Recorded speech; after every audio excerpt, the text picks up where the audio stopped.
Royal Challengers Bangalore পুনৰ এবাৰ 1 ৰানৰ ব্যৱধানত পৰাস্ত হ'লে। ৰোমাঞ্চকৰ মেচখনত জয়ৰ দুৱাৰত গৈও যেন জয়ৰ মুখ দেখা নাপালে ৰয়েল চেলেঞ্জাৰ্ছ বেংগালোৰে আৰু কেৱল মাত্ৰ 1 ৰানৰ ব্যৱধানত কলকাতা নাইট ৰাইডাৰ্ছৰ হাতত পৰাস্ত বৰণ কৰিলে। মেচখনত কলকাতা নাইট ৰাইডাৰ্ছে 222 ৰান সংগ্ৰহ কৰিছিলে 6 উইকেটৰ বিনিময়ত আৰু ইয়াৰ মূলতে অধিনায়ক শ্ৰেয়াছ আয়াৰে অৰ্ধশত ৰান সংগ্ৰহ কৰিছিলে 34টা বলৰ সন্মুখীন কৰি 50 ৰানৰ বৰঙণি আগবঢ়াইছিল। তাৰোপৰি অপেনাৰ বেটছমেন ফিল চল্টে যি আৰম্ভণি দিছিল কলকাতা নাইট ৰাইডাৰ্ছক আৰু সেই আৰম্ভণিৰ পৰা যেন শেষলৈকে ভাল ফিনিচিং কৰিছিল কলকাতাৰ বেটাৰসকলে। ফিল চল্টে প্ৰথমতেই কেৱল মাত্ৰ 14টা বলৰ ভিতৰতে 48 ৰানৰ ইনিংছ খেলি কলকাতা নাইট ৰাইডাৰ্ছক ডাঙৰ স্ক'ৰৰ দিশে আগুৱাই আনিছিল আৰু ফিল চল্টৰ পিছত শেষলৈ আন্দ্ৰে ৰুছেল আৰু ৰমনদীপে মিলি কলকাতা নাইট ৰাইডাৰ্ছক ভাল ফিনিচিং দিছিল, যাৰ কাৰণে কলকাতা নাইট ৰাইডাৰ্ছে 222 ৰান সংগ্ৰহ কৰিব পাৰিছিলে। ৰুছেলে 27 ৰান সংগ্ৰহ কৰিছিল আৰু ৰমনদীপে যি ইনিংছ খেলিছিল শেষলৈ কেৱল মাত্ৰ 9 বলৰ সন্মুখীন কৰি 24 ৰানৰ ইনিংছ খেলিছিল আৰু মিডিল অৰ্ডাৰত ৰিংকু সিঙেও 24 ৰানৰ বৰঙণি আগবঢ়াইছিল, যাৰ কাৰণে কলকাতা নাইট ৰাইডাৰ্ছে অতি সহজতে 222 ৰান সংগ্ৰহ কৰিব পাৰিছিলে। আৰু বেংগালোৰৰ হৈ কেমৰুন গ্ৰীণ আৰু য়েছ দয়ালে মিলি 2টাকৈ উইকেট লৈছিল আৰু চিৰাজ আৰু লকি ফাৰ্গুছনেও এটাকৈ উইকেট লৈছিল, যদিও কোনো এজন বলাৰে ইকনমিকেল বলিং কৰিব নোৱাৰিছিল আৰু 223 ৰানৰ লক্ষ্য আগত লৈ বেংগালোৰৰ ভাল আৰম্ভণি আছিল। বিৰাট কোহলীয়ে কেৱল মাত্ৰ 7টা বলৰ ভিতৰতে 18 ৰান কৰি ভাল খেলি আছিল আৰু ঠিক তেনে সময়তে যেন এটা বিতৰ্কিত বলত বিৰাট কোহলীয়ে দুৰ্ভাগ্যবশতঃ কট এণ্ড বল হয় আৰু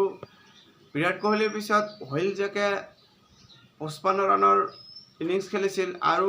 কেৱল মাত্ৰ 32টা বলত যি দুৰ্দান্ত ইনিংছৰ উপহাৰ দিছিলে হুইল জেকে ৰজত পাটিদাৰৰ লগত ভাল পাৰ্টনাৰশ্বিপ কৰিছিলে। পাটিদাৰে কেৱল মাত্ৰ 23 বলৰ সন্মুখীন কৰি 52 ৰানৰ ইনিংছ খেলিছিলে আৰু হুইল জেক আৰু ৰজত পাটিদাৰে মিলি যি ইনিংছ খেলিছিলে সেই ইনিংছৰ বলতেই যেন 12তম অভাৰলৈকে ৰয়েল চেলেঞ্জাৰ্ছ বেংগালোৰ সম্পূৰ্ণৰূপে মেচখনত আছিল আৰু এনে লাগিছিল যেন ৰয়েল চেলেঞ্জাৰ্ছ বেংগালোৰ হয়তো মেচখন সহজতে জয়লাভ কৰিব, কিন্তু ইয়াৰ পিছতেই যেন আন্দ্ৰে ৰুছেলৰ যি তুফান দেখিবলৈ পোৱা গ'ল। প্ৰথমতে বেটেৰে তুফান দেখিবলৈ পোৱা গৈছিল আৰু পিছলৈ আন্দ্ৰে ৰুছেলৰ বল হাতেৰেও তুফান দেখিবলৈ পোৱা গ'ল আৰু ৰুছেলে হুইল জেক আৰু ৰজত পাটিদাৰক যি আক্ৰমণাত্মক হৈ খেলি আছিল আৰু দুয়োকে ৰুছেলে আউট কৰি পিছলৈ দিনেশ কাৰ্তিকো এটা সময়ত ভাল মুডত আছিল আৰু সেই দিনেশ কাৰ্তিককো আউট কৰি যেন ৰয়েল চেলেঞ্জাৰ্ছ বেংগালোৰৰ মেৰুদণ্ড ভাঙি দিয়ে আৰু গুৰুত্বপূৰ্ণ 3টাকৈ উইকেট লৈ মেচত গুৰুত্বপূৰ্ণ ভূমিকা লয় আন্দ্ৰে ৰুছেলে আৰু কাৰ্তিকে 25 ৰান সংগ্ৰহ কৰিব পাৰিছিলে বেংগালোৰৰ হৈ। তাৰ বাহিৰে প্ৰভু দেশাইয়ে 24 ৰান সংগ্ৰহ কৰিছিলে আৰু এনে লাগিছিল যেন মেচখন বেংগালোৰে পৰাজয় হোৱাৰ দিশে। ঠিক তেনে সময়তে কৰণ শৰ্মাই ক্ৰিজলৈ আহে আৰু অন্তিম অভাৰত কৰণ শৰ্মাই ক্ৰিজলৈ আহি যেন যি তুফান চলাইছিল আৰু সেই তুফানৰ বলত প্ৰায় বেংগালোৰে কলকাতাৰ পৰা জয় ছিঙি আনিছিলে। কৰণ শৰ্মাই মিচেল ষ্টাৰ্কৰ প্ৰথম বলতে 6 কোবাই আৰু দ্বিতীয় বল ডট হোৱাৰ পিছত তৃতীয় আৰু চতুৰ্থ বলতো ওপৰ-জুপৰি 6 কোবাই 4টা বলতে 18 ৰান সংগ্ৰহ কৰে আৰু পিছৰ 2টা বলত জয়ৰ কাৰণে 3 ৰানৰ প্ৰয়োজন আছিল, যদিও 5 নম্বৰ বলত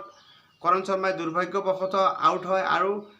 পিছলৈ অন্তিম বলত ৰয়েল চেলেঞ্জাৰ্ছ বেংগালোৰক জয়ৰ কাৰণে 3 ৰানৰ প্ৰয়োজন আছিল আৰু মেচ টাই কৰিবৰ কাৰণে 2 ৰানৰ প্ৰয়োজন আছিল, কিন্তু দুৰ্ভাগ্যবশতঃ ৰান আউট হয় আৰু মেচখন কলকাতা নাইট ৰাইডাৰ্ছে 1 ৰানত জয়লাভ কৰে। মেচখন পুনৰ এবাৰ ৰয়েল চেলেঞ্জাৰ্ছ বেংগালোৰে পৰাজয় হৈছে, যদিও জয়ৰ দুৱাৰত যোৱাৰ পিছতো যেন জয়ৰ মুখ নেদেখা হ'ল ৰয়েল চেলেঞ্জাৰ্ছ বেংগালোৰ আৰু কলকাতাৰ মেচ প্ৰিভিউ এয়াই আছিল। ধন্যবাদ।